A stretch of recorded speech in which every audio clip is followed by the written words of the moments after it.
Hey everybody, welcome to my RV7 / Pete and Pole Air Camper YouTube channel. I've been trying to make this intro video now for probably a half hour, and I'm going to try to keep this short and sweet and to the point. The reason I'm making these videos is because one, I like to build, and two, I really enjoy helping other people. So these videos will show you how I am building my airplane.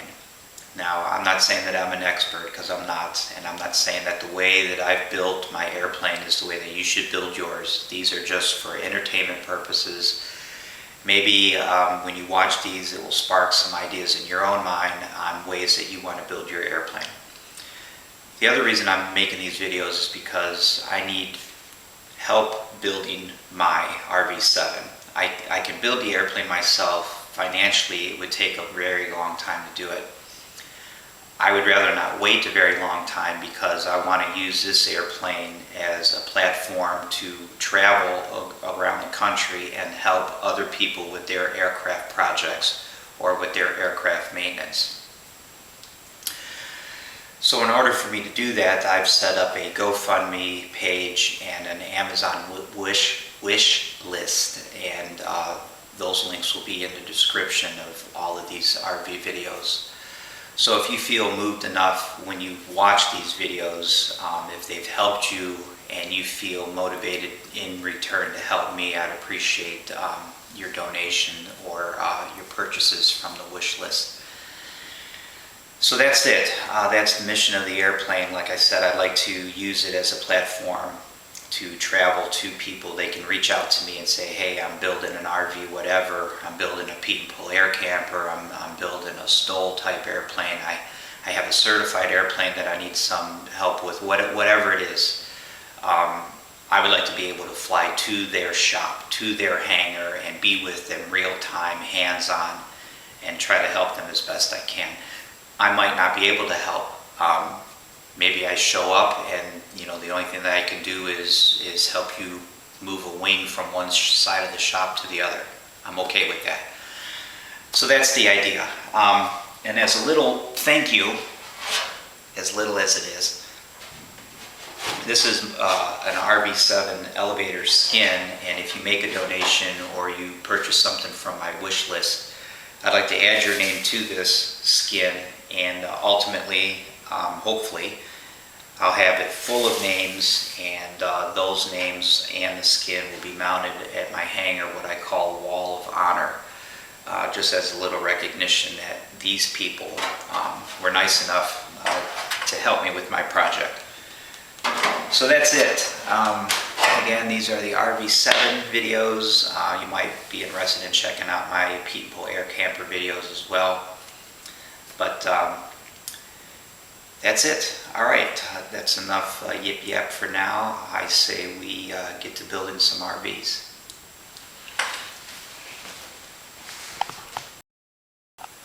Something that you may find of interest is this blue hole that you see here. I had forgotten to mention when I was making my spar videos that when you drill the holes, actually let me come around here. When you countersink these holes, it's not so, maybe I should get my finger in the frame here. When you countersink these holes on the spar, it's not all that important with these small ones because they don't go very deep. But when you countersink these really large holes for the skin, for the fuel tank skin, you need to put something on the back side of this flange because these holes get big enough that the countersink will actually open up the hole itself, and it will move around and shatter and wobble and create havoc. So you need a thicker material back here for the pilot of the countersink to go into and stay centered. So what a lot of people do is they'll use a piece of angle or a piece of channel and clamp it on the back side of that flange before they do their countersinking. This is what I use. This is a square piece of aluminum tubing. It's 1 inch square. It's about 6 feet in length. And I don't know if this will show up very well, but you can see I have it here. It's labeled top spar. So these are the holes that let me see if I can explain this. So this is the top spar. So this was clamped to the top of the spar flange, and then I just basically match drilled through the flange of the spar into this. And then I came back with my countersink and countersunk the holes on the spar flange.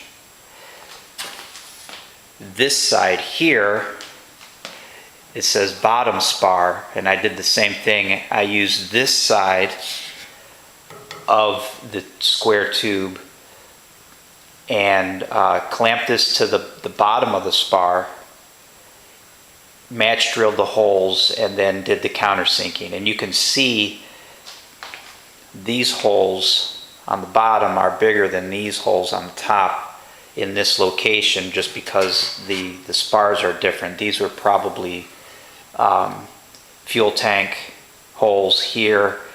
This is probably a skin hole here.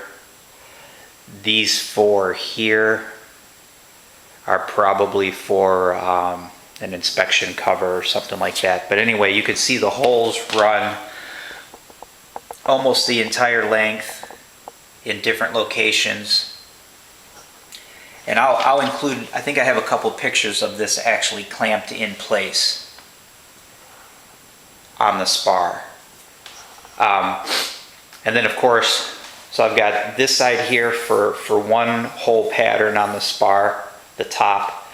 I've got this side of the tube for the bottom spar and its hole pattern. And then I've got this third side here is drilled, and I use it to attach my wing to my workbench here. And then of course attaches to the wing down there as well, and I just use it basically to hold this far end of the wing in place. So that one single piece of tubing serves three functions for me. And it's blue just because I wrapped it in blue painter's tape, so that when I have it clamped to the bottom of the spar, or to the flanges of the spar, it doesn't mark up the gold anodizing. So I'll include some pictures if I can find them, and hopefully that will explain it a little better.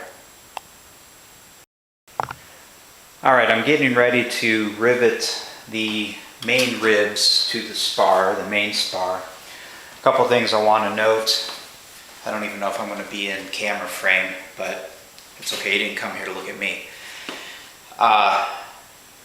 Have the spar ready to roll. Of course, everything has been deburred, everything has been machine countersunk. You've got all of your different nut plates are in.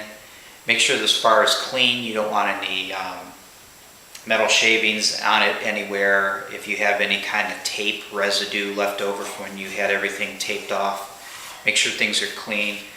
Of course, make sure your ribs are deburred, dimpled. Make sure the flanges are straight. The flanges have to be 90 degrees to the web. At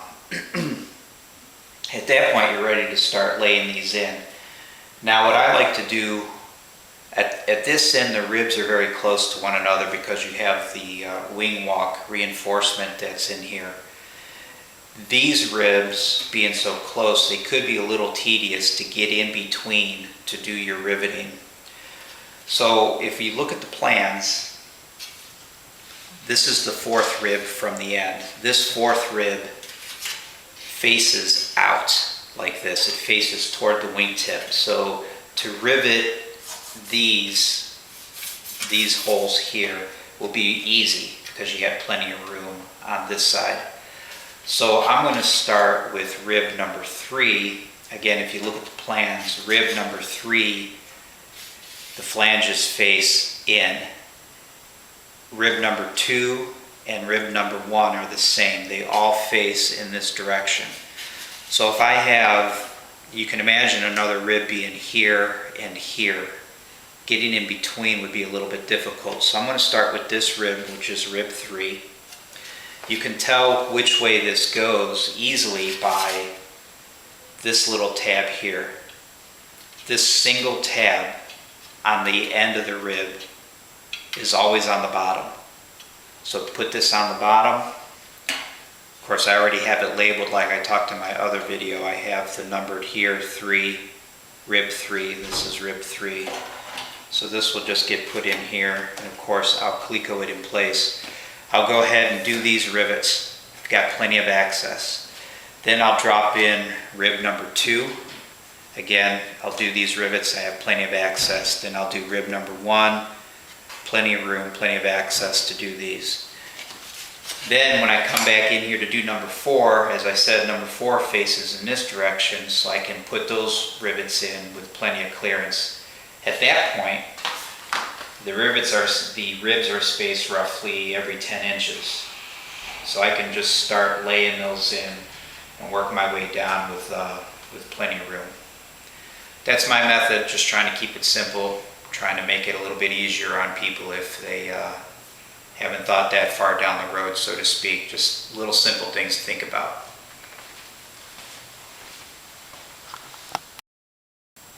Hey everybody, it's me again. I just wanted to say thanks for checking out my video. And like I said in the intro, if you find these videos helpful and useful and you're moved enough to want to in return help me with my project, my GoFundMe link and my Amazon wish list link is in the description of each of these videos. And again, if you do make a donation or a purchase, I'll add your name to this elevator skin, and it will be displayed on my wall of honor at my hangar. So that's it. Thanks for coming by. I really do appreciate the donations, and hopefully when this aircraft is finished, we can meet in person and I will be able to help you or anybody else who needs help with their project, and we'll see what happens. All right, thanks again, and we'll see you in the next video.